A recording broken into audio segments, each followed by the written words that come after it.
de uma ideologização que a gente já sabe, já acompanha, para incluir uma parte bastante doutrinadora nisso aí. E, para mim, o que é ainda pior é essa doutrinação, ela está presente, e eu acho que da maneira mais nefasta possível na parte da BNCC, na educação infantil e na analfabetização.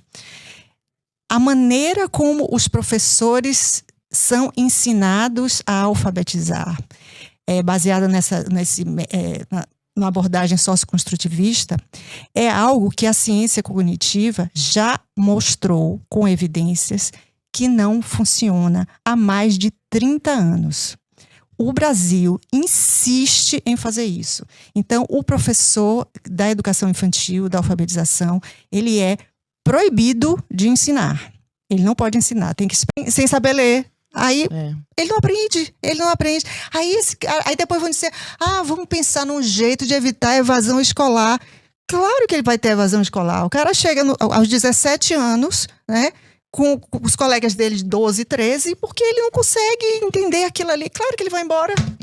Tem um contexto, você tem que ter o contexto. Então, vamos estudar crianças sobre como é um bilhete, a estrutura do bilhete. Aí se fala em que momento você manda o bilhete, para que serve um bilhete? Aí se contextualiza toda a história do bilhete. Aí tem ali as palavras, as crianças aprendem globalmente, então eles identificam aquilo ali, como eles ensinam o nome da criança. A primeira coisa que a criança aprende a ler é o seu nome. Você identifica, não porque você conhece os fonemas, eles não aprendem os fonemas.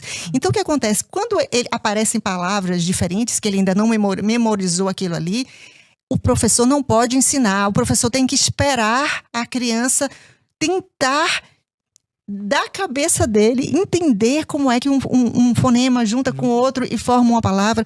Porque se o professor ensina, aí está dizendo que o que se diz é que ele está interferindo no processo da criança, que ele de deve aprender. Ser só um facilitador. Ele deve ser só um facilitador. Ele não pode ensinar. Isso, corrigir, então, também. De jeito nenhum. De jeito nenhum. Então, a criança, ele troca as letras, não faz parte do processo. Deixa ele, algum dia ele vai aprender.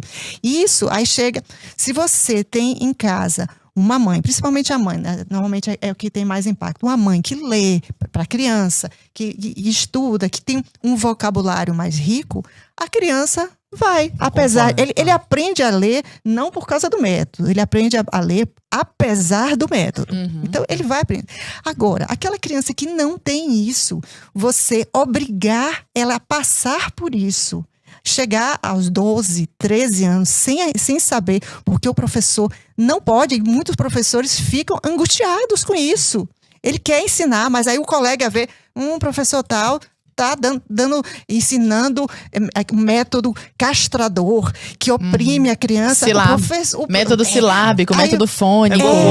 Que horror. Também que falam que não pode ficar ensinando a repetição, porque é uma coisa... Eu não pode colocar um X em cima, assim, não vermelho. Caneta vermelha, nem pensar. Nem pensar. Agora, cor do sangue. Bacana é deixar o menino chegar aos 13 anos sem saber ler. Aí ele não aprende.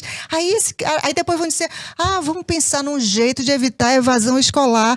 Claro que ele vai ter evasão escolar. O cara chega aos 17 anos, né, com os colegas dele de 12, 13, porque ele não consegue entender aquilo ali. Claro que ele vai embora.